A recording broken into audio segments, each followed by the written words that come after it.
जय हिंद दोस्तों, मैं दीपक पांडे आप सभी का स्वागत करता हूं आपके अपने YouTube channel ocean classes Ayodhya में। आज हम लोग हिंदी का एक टॉपिक पढ़ेंगे, वर्णमाला। आइए शुरुआत करते हैं, देखते हैं। वर्णमाला जो है ये दो शब्दों वर्ण प्लस माला से मिलकर बना हुआ है। देखिए, एक शब्द है वर्ण और दूसरा क्या है? माला। माला है ना। वर्ण जो है, अब बताइए वर्ण किसे कहते हैं? इसको तो छोड़ देते हैं, सबसे पहले माला किसे कहते हैं आप ये बताइए।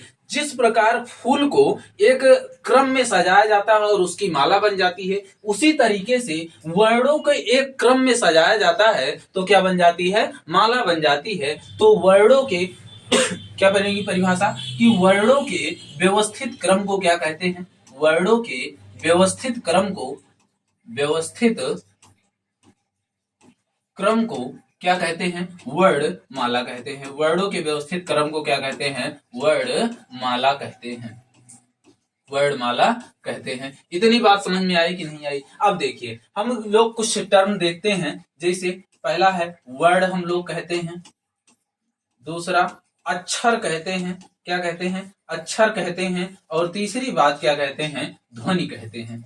इन तीनों बात को आप एक बार समझ लीजिएगा, क्योंकि इससे प्रश्न पूछे जाते हैं। पूछा जाता है पहला प्रश्न कि भाषा की सबसे छोटी लिखित इकाई कौन सी है? तो आपको जवाब देना है भाषा की सबसे छोटी लिखित इकाई जो है ये क्या है? पेन चेंज कर लेते हैं। भाषा की सबसे छोटी लिखित इकाई जो है वो क्या है? वर्ड है। भाषा की सबसे छोटी लिखित इकाई, सबसे छोटी लिखित इकाई है ना। भाषा की सबसे छोटी लिखित इकाई जो है वो क्या है? वर्ड है। अब लोग अक्षर की बात करें तो भैया अक्षर का मतलब होता है, इसमें आ उपसर्ग लगा हुआ है, और क्षर का मतलब क्षरण, मतलब ऐसा शब्द जिसका क्षरण ना हो, ऐसी चीज जिसका क्षरण ना हो वही क्या है? अक्षर है। तो हम कह क्या सकते हैं कि जितने भी स्वर हैं वो क्या हैं? अक्षर हैं। बताइए, स्वर का ही तो क्षरण नहीं होता है, बाकी व्यंजन को तो अलग किया जा सकता है, तोड़ा जा सकता है। तो अक्षर किसे कहते हैं? जिसका क्षरण ना हो वही क्या है? अक्षर है। इसके बाद में बात किसकी करते हैं? ध्वनि की। इससे प्रश्न पूछा जाता है ध्वनि किसे कहते हैं, तो आप क्या कहेंगे कि भाषा की सबसे छोटी मौखिक इकाई क्या होगी? तो आपको क्या बताना है? ध्वनि होगी। भाषा की सबसे छोटी मौखिक इकाई, भाषा की सबसे छोटी मौखिक इकाई क्या होगी? तो आपको क्या जवाब देना है? मौखिक इकाई। तो आपको क्या जवाब देना है? क्या जवाब देना है? ध्वनि। तो ये बात क्लियर हुई। वर्ड किसे कहते हैं, ध्वनि किसे कहते हैं, ये दो बातें पेपर में बार बार पूछी जाती हैं। अभी एक प्रश्न और पूछा जाता है, इसी से बता देते हैं, टॉपिक अलग है लेकिन बता देते हैं। अभी यूपीपी में पूछा गया प्रश्न है कि भाषा की सबसे छोटी सार्थक इकाई कौन सी है? भाषा की सबसे छोटी सार्थक इकाई कौन सी है? अब इस प्रश्न का जवाब दीजिए, बताइए। अब आप कंफ्यूज हो जाएंगे कि भाषा की सबसे छोटी लिखित इकाई या मौखिक इकाई, यही दोनों उत्तर दे देंगे, लेकिन आप बिल्कुल गलत होंगे वहां पर, क्योंकि भाषा की सबसे छोटी जब सार्थक ये शब्द जुड़ जाए, सार्थक शब्द जुड़ जाए, तो आपको विशेष ध्यान देना है। तब आपको उत्तर क्या देना है? शब्द। तब क्या बताना है? उत्तर क्या होगा? शब्द होगा। भाषा की सबसे छोटी सार्थक इकाई क्या होगी? तो आपको क्या बताना होगा? शब्द होगी। बताइए, यहां तक कोई समस्या नहीं? अगर कोई समस्या होगी तो कमेंट करिएगा। चलिए, इसके बाद चलते हैं अगले स्लाइड पर हम लोग। चलिए, इसके बाद हम लोग चलते हैं कि वर्णमाला के प्रकार। वर्णमाला है ना। तो वर्णमाला को कितने आधार में बांटा गया? कितने भेद है इसके? तो कहेंगे दो प्रकार में बांटा गया वर्णमाला को। पहले को क्या कहेंगे? एक को कहेंगे स्वर। क्या कहेंगे?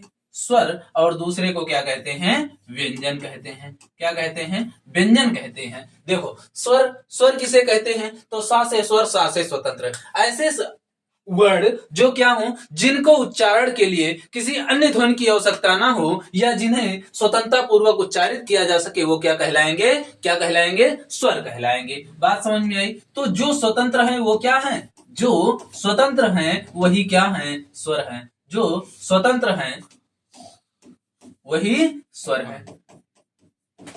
बात समझ में आई कि नहीं आई कि जो स्वतंत्र हैं, जिनका उच्चारण हम स्वतंत्रता पूर्वक कर सकते हैं, वो क्या कहलाएंगे? स्वर कहलाएंगे। और व्यंजन किसे कहेंगे?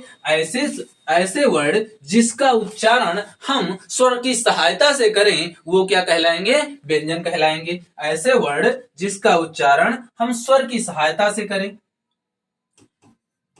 जिसका उच्चारण किसकी सहायता से हो? जिसका उच्चारण स्वर की सहायता से हो, स्वर की सहायता से हो, है ना? ऐसे वर्ण जिसका उच्चारण किसकी सहायता से? स्वर की सहायता से हो, वो क्या कहलाएंगे? व्यंजन कहलाएंगे। और ऐसे वर्ण जिसका उच्चारण स्वतंत्रता पूर्वक किया जा सके, वो क्या कहलाएंगे? क्या कहलाएंगे? व्यंजन कहलाएंगे। बात समझ में आई? अभी हम लोग स्वर और व्यंजन की ही बात करते हैं। सबसे पहले अब हम लोग बात किसकी करेंगे? स्वर की बात करेंगे। किसकी बात करेंगे? स्वर की बात करेंगे। चलिए देखते हैं स्वर क्या होता है।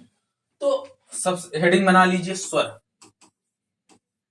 स्वर, स्वर किसे कहते हैं? मैंने आपको बताया, ऐसे वर्ण जिसका उच्चारण स्वतंत्रता पूर्वक किया जा सके, वो क्या कहलाते हैं? स्वर कहलाते हैं। अब हम स्वर के प्रकार की बात करते हैं, कितने होते हैं। सबसे पहले प्रश्न पूछा जाता है, स्वर कितने?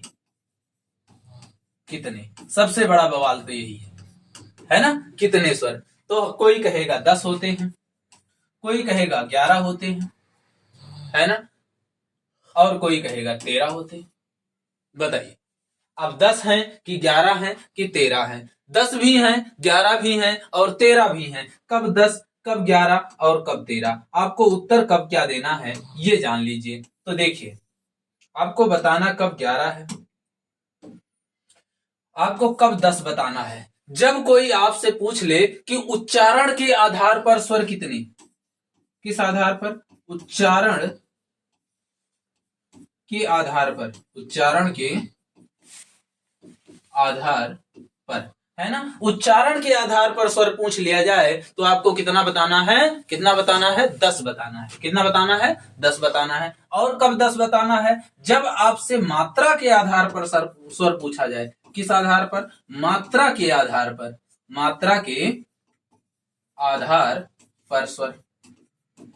अगर मात्रा के आधार पर स्वर पूछा जाए तो आपको क्या बताना है? क्या बताना है? 10 होगा। अगर उच्चारण के आधार पर स्वर पूछा जाए तो आपको क्या बताना है? 10 बताना है। अच्छा भैया, ये 11 में से क्या कम कर दिए? क्या कम कर दिए भैया? उच्चारण के आधार पर अगर पूछ लिया जाए तो री को हटा देना है, इस री को हटा देना है। और अगर मात्रा के आधार पर पूछा जाए तो इस आ को हटा देना है, क्योंकि इस आ को क्या कहा जाता है? क्या कहा जाता है? बताइए। इसको शहीद स्वर कहा जाता है। क्या कहा जाता है? शहीद स्वर कहा जाता है। क्या कहा जाता है? शहीद स्वर कहा जाता है। क्या कहा जाता है? शहीद स्वर कहा जाता है। क्यों? क्योंकि ये जिसके साथ मिलता है अपना अस्तित्व खो देता है और उसी में विलीन हो जाता है। बात समझ में आई? तो मात्रा इसकी लगती नहीं, इसलिए मात्रा के आधार पर स्वर कितने होंगे? 10 होंगे। और जब हम री का उच्चारण करते हैं तो रा का उच्चारण हो जाता है, इस वजह से उच्चारण के आधार पर कितने होंगे? 10 होंगे। कितने होंगे? 10 होंगे। अब बात करते हैं 11 की। किसकी? 11 की। तो 11 कब होंगे? 11 कब होंगे? जब हम किसको? अयोग वाह को छोड़कर, है ना? अयोग वाह को छोड़कर, अयोग वाह को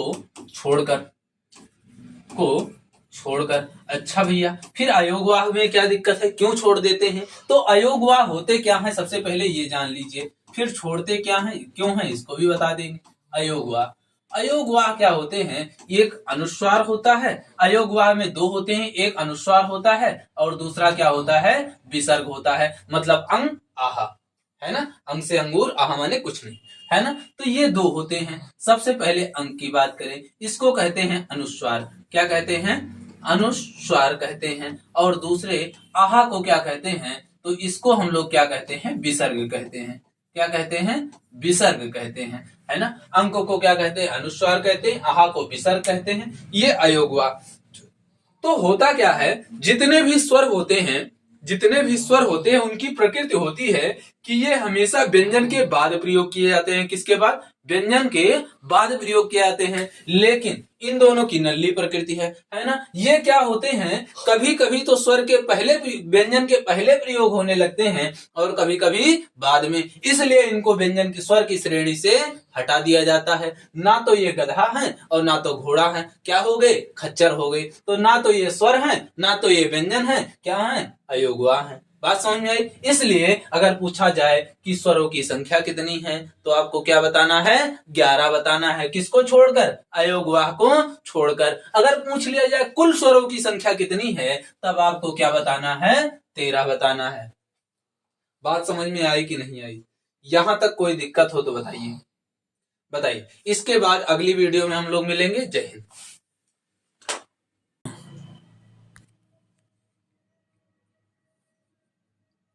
वह मरता क्या करते हो।